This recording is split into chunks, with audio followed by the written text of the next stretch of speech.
बिस्मिल्लाहिर्रहमानिर्रहीम। अस्सलाम वालेकुम नाज़रीन, आप यूट्यूब चैनल देख रहे हैं। मैं इमरान ख़ान हूँ। सबसे पहले कुछ बड़ी इंपॉर्टेंट ख़बरें हैं, लेकिन उतनी बड़ी डेवलपमेंट्स आज के दिन में नहीं हैं। मैं कुछ चीज़ों को रिव्यू करूँगा, कुछ थोड़ा सा मेरा एनालिसिस है एक दो चीज़ों पे, वो भी आपके सामने रखूँगा। एक दो ख़बरें हैं वो भी आपके साथ शेयर करता हूँ। इस हुकूमत ने नाज़रीन वो तबाही फैलाई है पाकिस्तान के अंदर कि कोई भी तबका ऐसा नहीं है जो एहतजाज नहीं कर रहा। सियासतदान एहतजाज कर रहे हैं, आम लोग एहतजाज कर रहे हैं, हत्ता के वकला एहतजाज कर रहे हैं, सहाफ़ी अलग एहतजाज कर रहे हैं। अदलिया को तबाह कर दिया, वकील एहतजाज कर रहे हैं। जो मीडिया को तबाह कर दिया, जो इस वक्त काला कानून लाए हैं, उसके ऊपर मीडिया एहतजाज कर रहा है, ताजिर एहतजाज कर रहे हैं, नौजवान एहतजाज कर रहे हैं, किसान एहतजाज कर रहे हैं, मजदूर एहतजाज कर रहे हैं। दिहाड़ीदार तबका जो है उसका नुकसान हो रहा है। किसी की रेडी तोड़ देते हैं, किसी का छोटा मोटा वो बेचारे ने बनाई होती है दुकान, वो तोड़ देते हैं। अच्छा, आप ये तजावज़ात के नाम के ऊपर ये एक्शन होते हैं, दुनिया भर में होते हैं, लेकिन जो हुकूमत होती है ना, उसका काम होता है लोगों की फलाह। आप ये एक्शन लें, लेकिन साथ साथ लोगों के मुतबादल रोज़गार का बंदोबस्त भी करें। लेकिन ऐसा कुछ किया नहीं गया। लोग फट पड़ते हैं, लोग जब उनके सामने माइक या कैमरा जाता है तो वो बताते हैं कि उनके साथ क्या हुआ है। बहरहाल इस हुकूमत ने बहुत मायूसी फैलाई है और बहुत ज़्यादा एहतजाज हो रहे हैं। दुनिया भर में जहाँ पर इनकलाब आते हैं ना नाज़रीन, वो कोई महंगाई की वजह से नहीं आते, या कोई बैड गवर्नेंस की वजह से नहीं आते, या कोई इस तरह के मामला जो है उनसे दुनिया के अंदर इनकलाब नहीं आते, या बड़ी तहरीकें खड़ी नहीं होती। ये तहरीकें जो बड़ी होती हैं, ये खड़ी होती हैं उस वक्त जब इंसानी हुकूक की पामालियाँ होती हैं, जब लोगों से उनकी आज़ादियाँ छीनी जाती हैं, जब लोगों को और इदारों को या सिस्टम को यरगमाल बनाया जाता है चंद हाथों के अंदर। जब पुतली तमाशा शुरू होता है तो उस वक्त दुनिया में इनकलाब आते हैं, बड़े एहतजाज होते हैं, बड़ी तहरीकें चलती हैं। तो पाकिस्तान में ये लवाजमत तकरीबन पूरे हैं, लेकिन अभी तक हम ये देख रहे हैं कि एफर्ट होती ज़रूर है। एक पॉलिटिकल पार्टी की कॉल के ऊपर पूरी रियासत अपनी ताकत इस्तेमाल करती है उन्हें कुचलने के लिए, और दूसरी तरफ लोग उनके साथ अपने आप को जोड़ते हैं। लेकिन जो वकला को करना था, जो मीडिया को करना था, जो सिविल सोसाइटी को करना था, जो बाकी पॉलिटिकल पार्टीज़ को रोल प्ले करना था, किसी ने नहीं किया बदकिस्मती से। हत्ता कि जजेस भी कंप्रोमाइज़ रहे। हम ये देखते रहे कंप्रोमाइज़ क्या रहे, पार्टी बने रहे। कादी फायद ईसा ने क्या किया? अभी जो चीफ जस्टिस ऑफ पाकिस्तान है, ये जो कुछ हो रहा है पाकिस्तान की अदलिया के साथ, क्या वो खामोशी के साथ नहीं देख रहे? इस्लामाबाद हाई कोर्ट में अब क्या हुआ मैं आगे चल के आपको बताता हूं। लेकिन एक चीज, बड़ी चीज अचीव हुई है, इसके बारे में आपको मैं बड़ी इंटरेस्टिंग एक मिसाल दूंगा। और वो मुझे मिसाल एक किसी के एक जुमले से याद आ गई। एस्टेब्लिशमेंट हमेशा से ना छुप कर अपना काम करती थी दीवार के पीछे से। और आपने पुतली तमाशा देखा होगा कि वो सामने पुतलियां नाच रही होती थी और पीछे उंगलियों के ऊपर दस्ताने पहने हुए हाथ होते थे और वो डोरियों को हिला रहे होते थे। ये पुतली तमाशा ऐसे ही होता था। तो पहले एस्टेब्लिशमेंट ऐसे काम करती थी, अपने आप को दीवार के पीछे रखती थी, पर्दे के पीछे रखती थी और वहां से पुतलियों को हिलाती थी। नॉर्मली ऐसा ही होता था। कभी कभी पुतलियां खुद काम करती थी, कभी एस्टेब्लिशमेंट उनसे काम लेती थी। ज्यादातर एस्टेब्लिशमेंट रेलिवेंट रहती थी पूरे तमाशे में। एस्टेब्लिशमेंट ने हमेशा अपने आप को पाकिस्तान में छुपा कर रखा है। इमरान खान वो आदमी है जिसकी वजह से दूसरी तीसरी मरतबा, ये डिक्टेटर्स के दौर आप निकाल दें, डिक्टेटर के दौर में तो नंगी होकर एस्टेब्लिशमेंट सामने आ जाती है ना। जैसे ज़ियाउल हक आ गया कपड़े उतार के, जैसे परवेज मुशर्रफ आ गया, जैसे अयूब खान और जनरल याया आ गया। ये लोग तो कपड़े उतार के सामने आ जाते हैं, जनाब अब हम नंगे हैं, हम डिक्टेटर हैं, देखो जो करना करो। लेकिन यहां पे जो जमहूरी एतवार हैं उनके अंदर बहुत मुश्किल और कम होता है ऐसा जो इमरान खान ने किया है। मैं आपको एक वीडियो गेम से समझाता हूं। हम बचपन से वीडियो गेम्स खेलते थे तो हम पहली बला मारते थे, अगली स्टेज पे दूसरी बला मारते थे, अगली स्टेज पे तीसरी बला मारते थे, अगली स्टेज पे चौथी बला मारते थे, और आखिर में जाकर हम फाइनल जो सबसे बड़ी बला है ना उसके साथ मुकाबला करते थे। तो पाकिस्तान में जो गेम चल रही है ना, इसमें जो सबसे बड़ी बला है वो एस्टेब्लिशमेंट है। और जितने भी इस गेम के प्लेयर हैं उनमें से कोई भी आखिरी स्टेज तक गया ही नहीं।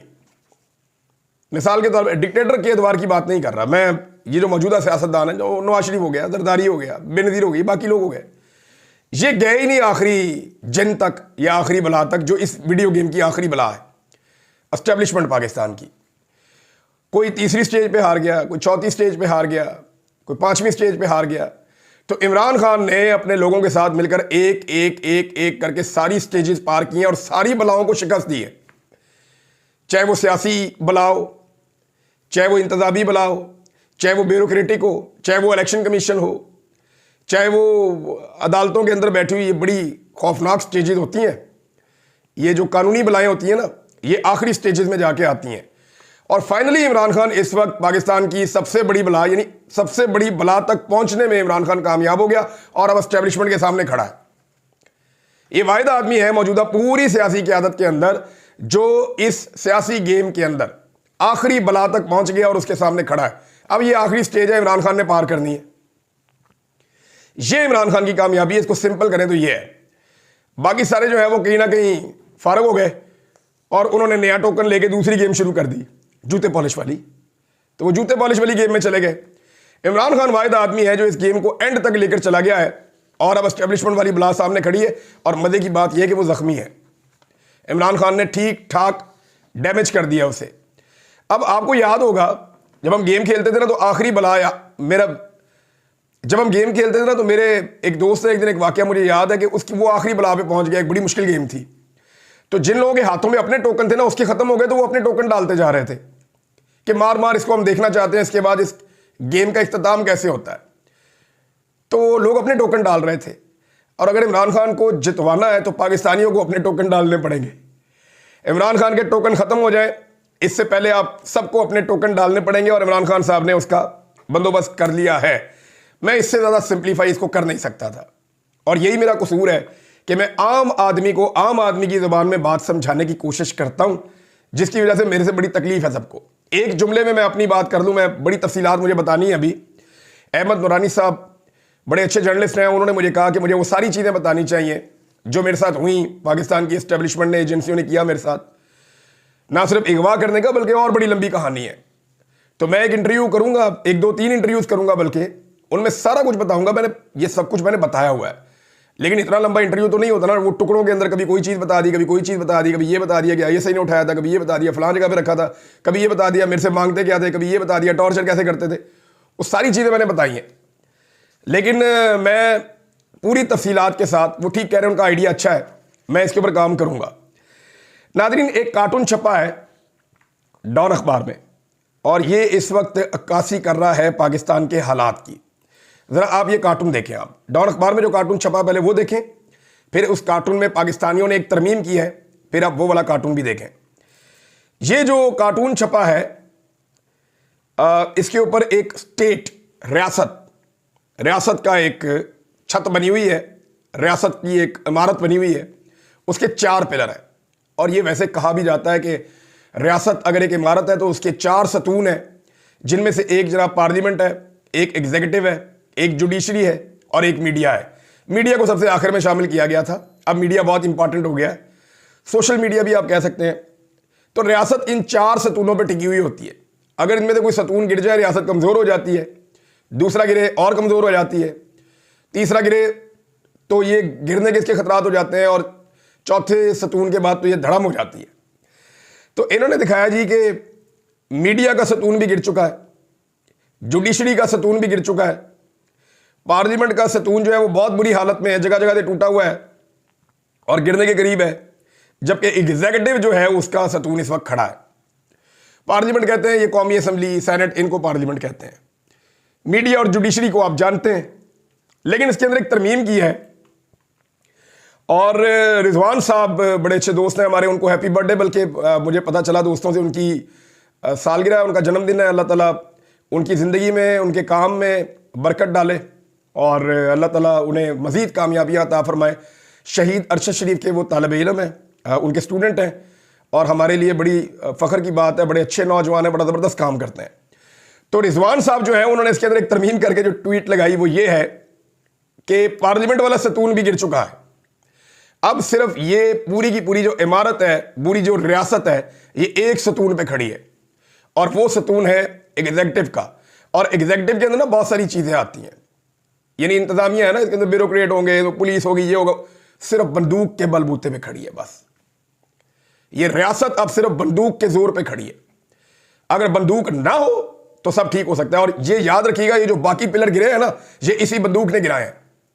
मैं आपको कंफर्म कर रहा हूं, ये जो बाकी पिलर गिरे हैं ये इसी बंदूक ने गिराए हैं। सबसे पहले जब फॉर्म 47 के ऊपर एक जाली हुकूमत बनाई गई तो पहला हमला किया गया जुडिशरी के ऊपर। पहला तो पार्लियामेंट पे हुआ ना, फॉर्म 47 पे जाली हुकूमत बनाई और पार्लियामेंट की इमारत जो है वो बंदूक के जोर पे गिर गई। जाली रिजल्ट आ गए, जाली हुकूमत बन गई, तो पार्लियामेंट वाली इमारत तो उस दिन जमीन बोस हो गई जब जाली कवानीन बन रहे थे। उसके बाद जुडिशरी की बारी आई और फिर जुडिशरी को भी तबाह कर दिया गया बंदूक के जोर पे। फिर मीडिया की बारी आई, अब मीडिया को भी तबाह कर दिया गया बंदूक के जोर पे। अब ये मुल्क सिर्फ बंदूक के जोर के ऊपर खड़ा है और बंदूक के बलबूते के ऊपर कोई भी कभी भी लंबे अरसे तक हुक्मरानी नहीं कर सका। ये दुनिया की तारीख है। हुक्मरानी जो है ना उसूलों के ऊपर होती है, कुछ मुआहदों के ऊपर होती है, कुछ पैटर्न होते हैं जिनके ऊपर चल के हुक्मरानी होती है। बंदूक के ऊपर हुक्मरानी नहीं होती। जिन्होंने करने की कोशिश की है उनकी हालतें आप जाके चेक कर लें, उनके मुल्कों की हालतें आप जाकर चेक कर लें, उनकी आवाम की हालतें आप जाकर चेक कर लें, और ये तजर्बा कभी भी लंबा होता नहीं है। बहरहाल ये डॉन अखबार में जो छपा उसकी ज़बरदस्त लोगों ने अक्कासी की है, मैंने आपके साथ शेयर किया। अब जो जुडिशरी का पिलर गिराया गया, इसमें अभी सहाफ़ी अलग एहतजाज कर रहे हैं, उनके साथ पंजाब में उनका बड़ा तगड़ा एहतजाज चल रहा है। लाहौर में आलिया हमजा साहिबा हों या अरकान सूबाई असम्बली हों या अहमद खान बच्चर साहब हों या बाकी लोग, वो सब मिलकर तहरीक इंसाफ के लोग जो हैं वो अब एहतजाज कर रहे हैं। सिविल सोसाइटी भी साथ मिलकर, वकला भी साथ मिलकर एहतजाज कर रहे हैं सहाफ़ियों के। देखिए, मैं पब्लिक से एक बात कहना चाहता हूँ, ये मामला सिर्फ सहाफ़ियों का नहीं है। याद रखिएगा, ये सहाफ़ी तो कुछ ना कुछ करके बचना शुरू हो जाएंगे फ्यूचर में। जो इदारों में काम करते हैं वो कहीं ना कहीं रिलीफ ले लेंगे। आम आदमी को ये जो नया काला कानून है ये कुचल के रख देगा। आपकी सुनवाई किसी अदालत में नहीं होगी, एक जाली अदालत बनाई जाएगी, एक जाली सिस्टम बनाया जा रहा है। आपको उठाएंगे 24 घंटे के अंदर जेलों में डालेंगे। आपकी बारी नहीं आएगी ट्रिब्यूनल के अंदर, केस आपका कई हफ्ते बाद लगेगा। जब तक आपकी बारी आएगी आपका केस ही सारे भूल गए, आपको खुद दिमाग में ही होगा मैं पकड़ा क्यों गया हूं। और जब आपकी बारी आएगी आप वहां पे जाएंगे, फिर लंबी तारीखें। लिहाजा आपको ख्वार करने का पूरा एक बंदोबस्त किया गया है। इससे ज्यादा काला और बदतरीन कानून हो नहीं सकता। पूरी दुनिया में इसके खिलाफ आवाज उठ रही है। अमेरिकी स्टेट डिपार्टमेंट ने भी इसके खिलाफ स्टेटमेंट दिया है। अब आज नाजरीन, ये जो इस्लामाबाद हाई कोर्ट में हुआ, 3 जजेस नए ले आए, दूसरी हाई कोर्ट से लेकर आए और उन्हें लाकर जो है वो अब एक नई लिस्ट भी जारी कर दी गई है।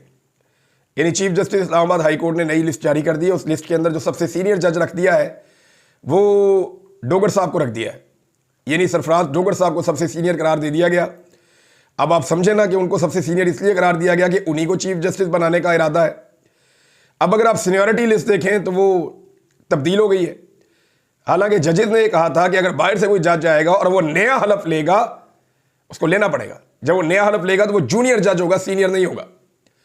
लेकिन यहां उन्हें सबसे सीनियर कर दिया गया, चीफ जस्टिस के बाद पहले नंबर पे।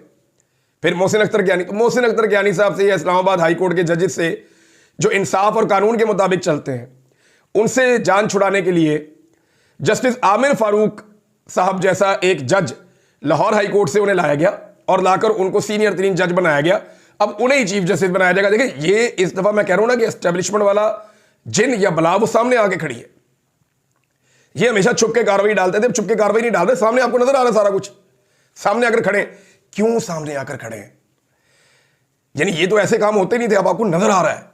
आप पहले से बता देते हैं अब ये होने वाला, अब ये आईनी बेंच का हम पहले से बता देते कि ये होने वाला है। 26वीं आईनी तरमीम हमें पता था कैसे होगी। हमें यह भी पता था कि उस बेंच में किस किस को शामिल किया जाएगा।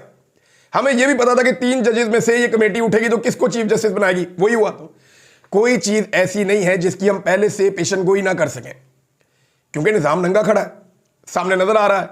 तो जनाब, ये अब एक ऐसे जज को दोबारा से बनाने की कोशिश की जा रही है जो आमिर फारूक साहब की तरह इस्लामाबाद हाई कोर्ट के अंदर खिदमात सर अंजाम दे सकें।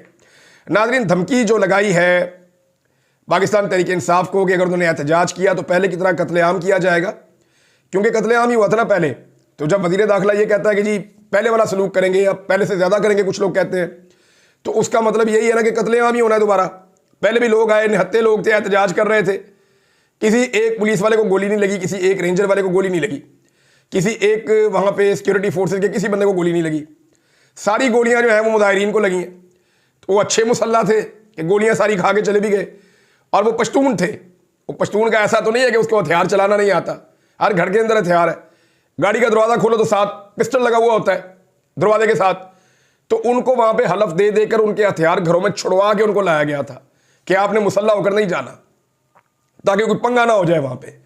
तो अब जनाब मामला यह है कि ये जो कत्लेआम किया गया था उसकी दोबारा धमकियां उसी नौयत की दी जा रही हैं। अगर दोबारा ये कत्लेआम किया गया तो इस पर जो रद्द-ए-अमल है वो तो पहले सबसे आ गया है जनाब जुनैद अकबर साहब का, और उन्होंने दो चीज़ें कही हैं। उन्होंने मोहसिन नकवी साहब को तगड़ा जवाब दिया। उन्होंने कहा जी मोहसिन नकवी और इसके लाने वालों की ये गलत फहमी है, 26 नवंबर को हमें अंदाज़ा ही नहीं था कि तुम गोलियां मारोगे, लेकिन अब की बार गोलियां खाने की तैयारी के साथ हम आएंगे। इमरान खान बस एक दफ़ा हुक्म कर दे, तुम हमें किसी सूरत नहीं रोक सकोगे, जुनैद अकबर साहब ने यह बताया। जुनैद अकबर ने कहा कि वज़ीर दाखिला को अपनी बातों पर शर्म आनी चाहिए, इस बार हम तैयारी के साथ इस्लामाबाद आएंगे। मोहसिन नकवी को खबरदार किया कि इस बार हम तैयारी के साथ निकलेंगे, हमें उम्मीद नहीं थी कि हम पर गोलियां चलाई जाएंगी। वज़ीर दाखिला और उन्हें लाने वाले इस गलतफहमी में ना रहें कि उनके हथकंडों से हम डर जाएंगे। इमरान खान ने हुक्म दिया तो उन्हें और आवाम को मायूस नहीं करेंगे। अब ये पेशावर मोटरवे टूल प्लाजा पर पहुंचे तो उनका इस्तकबाल भी किया गया काफ़ी ज़्यादा, जब पहली दफ़ा उधर को गए खैबर पख्तूनख्वा में पेशावर की तरफ। लेकिन एक चीज़ और मैंने यहाँ पे नोट की है और ये बहुत इंपॉर्टेंट है। इमरान खान साहब ने अली अमीन गंडापुर साहब को कुछ अहकामात जारी किए थे और ये खबर यहाँ पे मेरे पास मौजूद है। इमरान खान साहब ने अली अमीन गंडापुर साहब को कहा था कि ज़रा खुल कर आप बोलें और सबके सामने आप ये बात करें कि आईजी खैबर पख्तूनख्वा को वार्निंग दे और उसे बताएं कि किसी किस्म का जुल्म बर्दाश्त नहीं किया जाएगा। कारकुनों को हरासा किया गया तो फिर इसको बर्दाश्त नहीं करेंगे। तो अली अमीन गंडापुर ये भी बताएं कि ये आईजी हमारी मर्जी से नहीं लाया गया, हमारे ऊपर मुसल्लत किया गया है। इमरान खान साहब के वाज़ेह अहकामात के बावजूद अली अमीन गंडापुर साहब की तरफ से खामोशी है। हो सकता है कि वो बैकडोर चैनल में कहीं पे ये बात कर रहे हो, पब्लिकली तो वो अभी तक खामोशी है। लेकिन जुनैद अकबर ने, जो इमरान खान साहब ने अली अमीन गंडापुर को हुक्म दिया था, वो जुनैद अकबर साहब ने कहना शुरू कर दिया। अब जुनैद अकबर ने आईजी खैबर पख्तूनख्वा को वाज़ेह वार्निंग दी है कि मैं बातों वाला नहीं हूं, अमल करने वाला बंदा हूं। सुन लो, अगर मेरे खैबर पख्तूनख्वा के किसी कारकुन को हिरासत में लिया तो अव्वल हम हर इस थाने के बाहर धरना देंगे, अगर बात ना बनी तो खैबर पख्तूनख्वा को कॉल दूंगा और आईजी खैबर पख्तूनख्वा तुम्हारे दफ्तर के बाहर धरना होगा। ये जनाब जुनैद अकबर साहब ने कहा। अली अमीन गंडापुर साहब अभी तक खामोश हैं, उन्हें इसके ऊपर स्टेटमेंट देना था और इमरान खान साहब ने उन्हें यह हुक्म दिया था कि आप ये स्टेटमेंट दे दें। नादरीन, साहबजादा हामिद रज़ा साहब के हवाले से मैं एक चीज़ आपको बताऊं, उनके ऊपर क्यों बार बार छापे पड़ते हैं। अभी दोबारा उनके मदरसे के ऊपर रेड किया गया, इससे पहले भी उनके मदरसे के ऊपर रेड किया गया। कभी उनके घर के ऊपर अटैक करते हैं, कभी उनके स्टाफ को उठा लेते हैं। तो जो बेसिक रीज़न है ना वो दो हैं। देखिए, एक तो साहबजादा हामिद रज़ा को ज़्यादा लगी लिपटी कर नहीं रहे, इमरान खान साहब के पास भी जाते हैं मिलने के लिए, कमेटी के अंदर भी बड़े मुतहर्रिक थे, मीडिया को भी आगाह करते थे। लेकिन जो असल वजह है ना, वो असल वजह ये है कि चेयरमैन स्टैंडिंग कमेटी बराए इंसानी हकूक़ हैं वो, और यहाँ पर उन्होंने ये मामला उठाया था और ये मामला उस कमेटी के अंदर इस वक्त पेंडिंग है। यहाँ पे कुछ इख्तियारात हैं उनके पास चेयरमैन होने के नाते, क्योंकि वो स्टैंडिंग कमेटी बराए इंसानी हकूक़ के चेयरमैन है साहबजादा हामिद रज़ा, तो वो उन इख्तियारात को इस्तेमाल करना चाहते हैं और उनको यहाँ ब्लैकमेल किया जा रहा है। रियासती ताकत से उनको दबाने की कोशिश की जा रही है कि ये वाला काम आप ना करें, और वहाँ पर डिलेइंग टैक्टिक्स इस्तेमाल किए जा रहे हैं और इसी सिलसिले में ये छापे वापे पड़ते हैं। ये इसको दो एंगल से आपने देखना है। सिर्फ ऐसा नहीं है कि साहबजादा हामिद रज़ा को बिला वजह टारगेट कर रहे हैं, और लोग भी हैं, उनको क्यों नहीं कर रहे। यहां पे जो एक्टिविटी की है ना, मैंने आपको रिपोर्ट की थी, साहबजादा हामिद रज़ा ने जो एक्टिविटी की है, उस एक्टिविटी की वजह से साहबजादा हामिद रज़ा जो है उनके खिलाफ जो है वो एक एक्शन जारी है। कभी उनके ऊपर छापा मारा जाता है, कभी उन्हें परेशान किया जाता है, कभी उनको धमकाया जाता है, कभी उनके लोग उठाए जाते हैं। तो ये सारी चीज़ें लगातार हो रही हैं। नाज़रीन, वकला की जानिब से एक रिएक्शन सामने आया इस्लामाबाद में। क्या वकला एक तहरीक बना सकेंगे? ये सवाल ही है, इसका जवाब हमारे में से किसी के पास नहीं है। लेकिन जो वकला की जानिब से रिएक्शन है वो ये है, वो कह रहे हैं 3 जजेस को जो लाया गया ना इस्लामाबाद हाई कोर्ट में, इसके खिलाफ अब कल मंडे वाला दिन है, तो पीर वाले दिन से उन्होंने कहा जी इस्लामाबाद हाई कोर्ट और ज़िली अदालतों के बाइकआउट का उन्होंने ऐलान कर दिया। और हाई कोर्ट और इस्लामाबाद बार काउंसिल की जानिब से, यानी इस्लामाबाद हाई कोर्ट और इस्लामाबाद बार काउंसिल दोनों की जानिब से मुश्तरका एलामिया आया है और उसमें कहा गया कि इस्लामाबाद में अदालतों के बाइकआउट और वकला कन्वेंशन के इनेकाद का ऐलान किया गया है। और प्रेस कॉन्फ्रेंस के अंदर जनाब जो वकला रहनुमा उन्होंने कहा कि हम ये तैनातियाँ मुस्तरद करते हैं ये जज जहां से आए हैं हम इन्हें वहीं वापस भेजेंगे। ये बदनीयती के साथ इन जजेस को ट्रांसफ़र किया गया है। अदलिया की आज़ादी पर हमला हुआ है। मुल्क भर की बार कौंसिल से मुतालबा करते हैं कि अदालती कार्रवाई का बाइकआउट करें और जो हमारे वकला कन्वेंशन हो रहे हैं उनमें शिरकत के लिए निकल पड़ें।